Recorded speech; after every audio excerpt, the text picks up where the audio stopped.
బాగా గుర్తు. అసలు నేను ఈ ప్రోగ్రామ్ స్టార్ట్ చేసినాము ఫస్ట్లో ఒక తేజ గారి ఇంటర్వ్యూ తర్వాత నుంచి నేను అడగడం స్టార్ట్ చేసాను ఇంటర్వ్యూ కావాలని.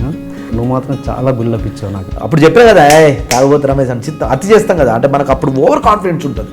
10 yearsలో మొత్తం అప్ అండ్ డౌన్స్ అన్నీ రకరకాలుగా చూసావు కాబట్టి మొత్తం ఇప్పుడు తెలుసుకున్న నీతి ఏంటి అసలు ఇండస్ట్రీ మీద? నా జీవితంలో 2 వ్యక్తులు గొప్ప మాట అన్నారు ఇండస్ట్రీలో.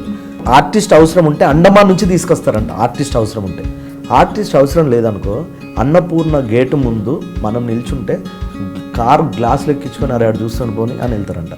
ఆడిషన్స్ ఇస్తున్నప్పుడు నువ్వు పడ్డ స్ట్రగుల్స్ ఏంటి? అలాంటి టైంలో ఒక్క ఫ్యామిలీ నాకు బాగా అటాచ్ అయింది. ఏంటంటే ఒక శాంట్రో ఒకటి ఫోన్ చేసి ఒక 10 రోజులు కారు నడపాలి ఎక్కడ అంటే అపోలో అన్నాడు. అని నీ అమ్మ ఇప్పుడు అపోలోలో ఉంటుందని అంతా గుర్తుపడతారు. తర్వాత అది ఎక్కడో డౌట్ క్యాబ్ వాడే ఫిలిం నాలో కొంచెం భయపడుతూ నడుపుతావు, క్యాబ్ పెట్టుకుంటావు, ఇక్కడ ఫ్రీ ఉంటావు అంటే అప్పుడు అమ్మ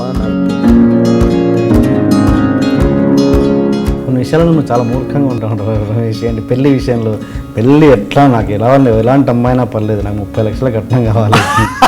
నిజమే కదా, జెన్యున్గా చెప్పాలి. అయితే జెన్యున్గా చెప్తా. చిచి అన్న మరి మా అన్నలు ఎవరు సంబంధం చూసినా అన్న 25 లక్షలు ఉంటే చెప్పండి అంటూ ఉండేటోడిని.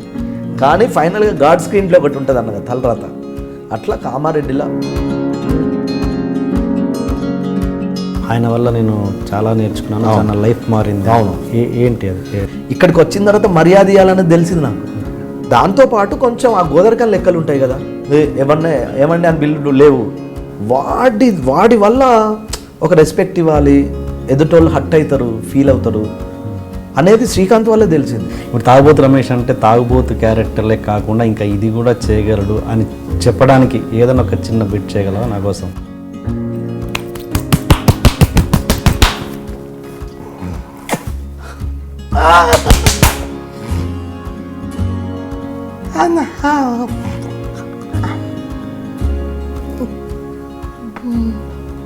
ఇప్పుడు ఇదే ఫ్లోలో ఆ మిమిక్రీ టాలెంట్ కూడా చూపించు. నీలాంటి వాడిని పట్టుకోవాలంటే నాకు 2 నిమిషాలు పని. ఇప్పుడు చిన్న స్వామి వినాయకుడిని విఘ్నేశ్వరుడు అని కూడా అన్నారన్నమాట. ఆ యొక్క శంకరుని పుత్రుడు వినాయకుడు. జీవితంలో ఎంత సంపాదించినా, ప్రపంచం అంతా పోయినా, ఎన్ని కోట్లు సంపాదించినా, మన సక్సెస్ చూడడానికి మా తల్లిదండ్రులు లేకపోతే ఆ లోటు ఎప్పటికీ ఉంటుంది. అది నువ్వు ప్రతిసారి ఫీల్ అవుతుంటావా ఎట్లా?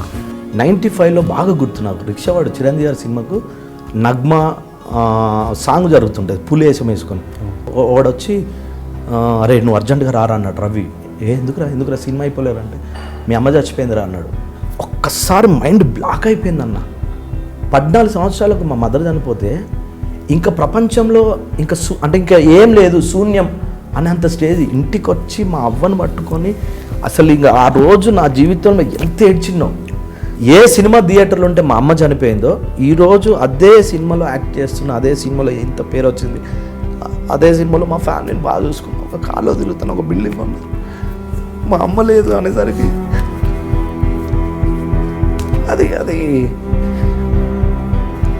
అది చెప్పలేము అంతే. అంటే ఇప్పటికీ మా అవ్వ నాతోనే ఉండదని ఫీల్ అవుతుంది. ఈరోజు నంది అవార్డు వచ్చిందని తెలుసు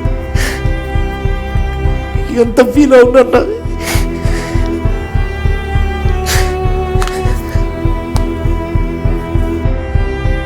అంటే మా చుట్టాలు కానీ నా ఫ్రెండ్స్ కానీ మీ అమ్మాయి బతుకుంటే బాగా ఫీల్ అయ్యేటోళ్ళు అంటారు ఊరికి వెళ్ళిన ఎప్పుడమ్మా. అది తీర్చుకోలేని లోటు అంతే. ఇంకా పైనుంచి చూస్తారని నా ఫీలింగ్ అంతే.